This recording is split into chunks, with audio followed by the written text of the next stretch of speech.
रहा है आज 3.89% की बढ़त है इसमें।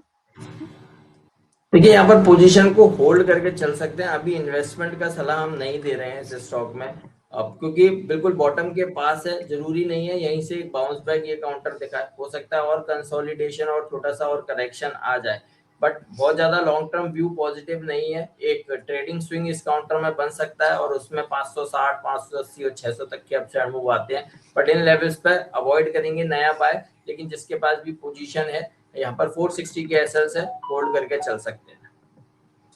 चलिए, तो नई एंट्री की तो सलाह अभी आपको नहीं दी गई है, पोजीशन है तो होल्ड करने के बारे में आप सोच सकते हैं। रिया घोष जी कह रही है कि चेन्नई पेट्रो पर सर इन्होंने खरीदारी कर रखी है 1025 पर, तो आगे आपकी क्या सलाह रहेगी यहाँ पर? देखिए चेन्नई पेट्रो पर व्यू पॉजिटिव है, जब तक 940 के लेवल को होल्ड करता है तब तक बाइस पॉजिटिव है, स्टॉक में तेजी बन सकती है, बाउंस बैक आ सकता है और 1100 1120 तक के अपसाइड मूव देखने को मिल सकते हैं। तो चेन्नई पेट्रो 940 के एसएल्स है, बाय एंड होल्ड करने की सलाह है 1120 तक के टारगेट्स के लिए। चलिए ठीक है, एक क्वेरी है इनकी जेबी केमिकल को लेकर के, सपना जी का सवाल है। कैसा लग रहा है सर, इसमें पोजीशन बनाए या फिर अभी नहीं? नहीं देखिए इसको, नहीं इसमें पोजीशन बाय करने की सलाह नहीं है। ऑलरेडी टॉप पर है ये काउंटर और डबल टॉप इस काउंटर में बन चुका है, तो यहाँ से एक करेक्शन स्टॉक में बन सकती है और आने वाले दिनों में 1980 और 1920 तक की डाउनसाइड देखने को मिल सकती है। तो अवॉइड है, जो लोग नया बाय करना चाहते हैं उनके लिए अवॉइड रिकमेंडेशन है, लेकिन किसी के पास ऑलरेडी पोजीशन है तो मैं 2060 2060 के एसएल से होल्ड करने की सलाह दूंगा। चलिए, तो स्टॉप लॉस मेंटेन कीजिए, होल्ड करने की सलाह आपको यहाँ पर दी गई है एक्सपर्ट की तरफ से। नेक्स्ट यहाँ पर बातचीत कर लेते हैं जीए शिपिंग के बारे में। अथर्व बनर्जी का सवाल है, 1420 पर इन्होंने यहाँ पर बाय कर रखा है सर, जानना चाह रहे हैं एग्जिट या फिर एवरेज किस प्राइस पे करें? एवरेज करने की जरूरत नहीं है, जो ले रखा है आप उसको होल्ड करके चलिए। एक छोटा सा स्टॉप लॉस लगाइए 1350 का, यहाँ से 45 रुपए नीचे का एसएल है, 1350 के एसएल से होल्ड करने की सलाह है। बाउंस बैक ये आ सकता है और बाउंस बैक में 1500 तक के टारगेट्स नजर आते हैं, तो व्यू पॉजिटिव है, साइडवेज टू पॉजिटिव, हो सकता है थोड़ा सा साइडवेज होता हुआ नजर आए। तो आपको क्या करना है, 1345 का एसएल लेना है, 1345 के एसएल से होल्ड करके चल सकते हैं। होल्ड करने की चलिए यहाँ पर सलाह आपको दी गई है। सर एक और सवाल यहाँ पर आखिरी ले लेते हैं, अथर्व बैनर्जी का ही है, सीमैक को लेकर के जाना चाह रहे हैं। 1381 पर इन्होंने खरीदारी कर रखी है, यहाँ पर भी एवरेज और एग्जिट के लिए पूछ रहे हैं। मुझे स्टॉक का नाम एक बार रिपीट कीजिए प्लीज। सर सीमैक के बारे में, SEAMAK, अच्छा सीमैक लिमिटेड, यस। हाँ देखिए ये स्टॉक अच्छा लग रहा है और कंसोलिडेशन के बाद ब्रेकआउट की तैयारी इस स्टॉक में बन रही है। आने वाले दिनों में 1460 तक के अपसाइड मूव बन सकते हैं, व्यू पॉजिटिव है, होल्ड करने की सलाह है, यहाँ से तेजी बना सकता है, 1460 तक के अपसाइड मूव नजर आते हैं।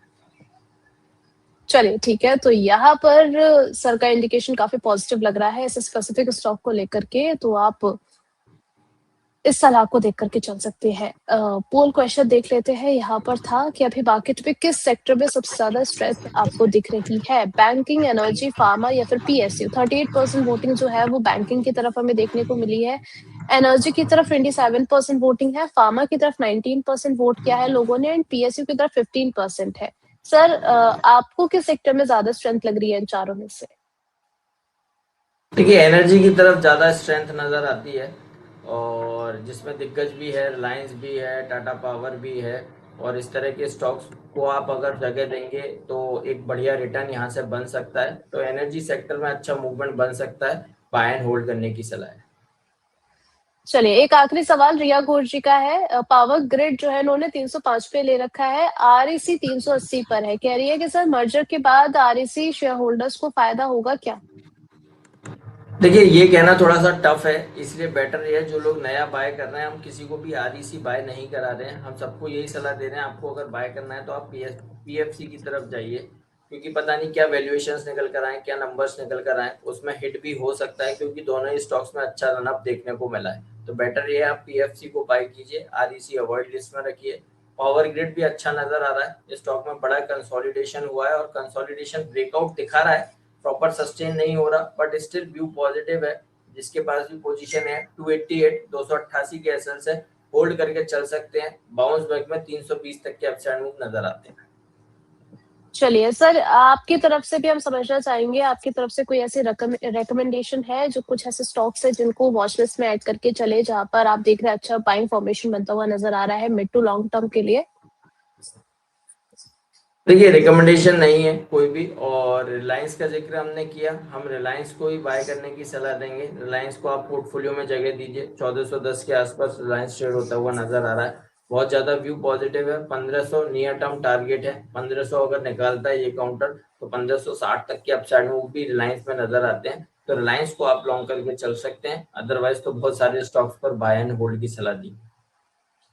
ओके सर, एक यहाँ पर डाउट और है, हमारे व्यूअर का कह रहे हैं कि सर लॉन्ग टर्म स्ट्रेटेजी के लिए स्टॉक को टाइम टू टाइम रीबैलेंस करने की जरूरत होती है क्या? आपकी गाइडेंस चाह रहे हैं सर इस चीज पर। बिल्कुल, देखिए पहले ऐसा मार्केट होता था कि आपने कोई भी स्टॉक खरीदा और उसके बाद आपने लॉन्ग टर्म में रखा और लेके बैठे, तो क्या होता था रैली में सारे स्टॉक्स में तेजी बनती थी। लेकिन अब मार्केट किस तरीके का हो गया, अलग तरीके से मार्केट बिहेव करता है। रैली में भी mid cap small cap participate नहीं करते, कई बार बहुत सारे ऐसे हैवी वेट काउंटर्स हैं जो पार्टिसिपेट नहीं करते। तो इसलिए टाइम टू टाइम अपने पोर्टफोलियो को रिव्यू करना समझदारी है, टाइम टू टाइम पोर्टफोलियो में चर्न करना वो भी एक बड़ी समझदारी है। तो ये थोड़ा सा रिसर्च पार्ट आपको करना होगा कि इस स्टॉक में कितना परसेंट हमें मिल गया। बहुत सारे कई बार ऐसा भी होता है कि हमने कहीं इन्वेस्टमेंट किया और स्टॉक मल्टीपल रिटर्न देता हुआ नजर आता है और हम टाइमली उसको बुक नहीं करते, वो जो प्रॉफिट है वो केवल इलेक्ट्रॉनिक नजर आता है, और जब बुक करने के लिए जाते हैं तो मेजर करेक्शन देखने को मिलती है। तो पॉइंट ये, अगर इस तरह का इन्वेस्टमेंट कोई रिटर्न देता है तो आपको एक लेवल खुद से डिसाइड करना होगा। सपोज 40 रुपए पे कोई स्टॉक खरीदा और 400 आ गया, तो आपको एक स्ट्रिक्ट स्टॉप लॉस, अगर कहीं भी 300 के नीचे जाएगा तो हमें एग्जिट कर देना है।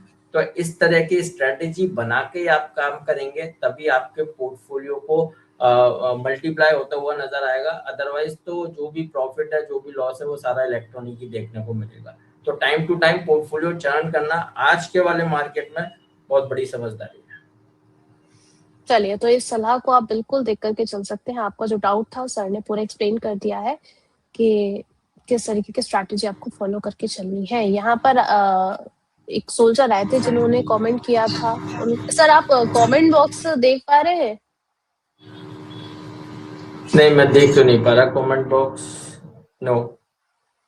ओके, इनका डाउट था सर कि आपके साथ कनेक्ट कैसे करें।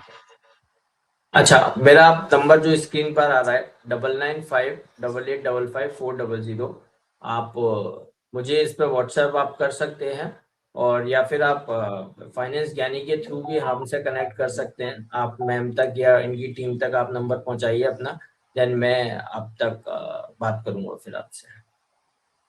चलिए, तो आप जो है जुड़े रहिए हमारे साथ। आपके जो कुछ भी डाउट्स है, जिन भी आप एक्सपर्ट से सलाह लेना चाहते हैं, will continue discussion with them. Thank you so much मुदत सर हमारे साथ जुड़ने के लिए और हमारे सभी सवालों के जवाब देने के लिए। Thank you ma'am, thank you. Sir आपकी तरफ से disclaimer please.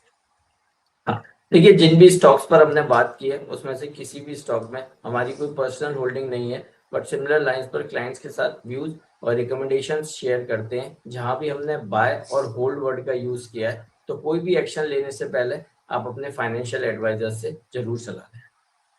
Thank you so much मुदत सर, एक बार फिर से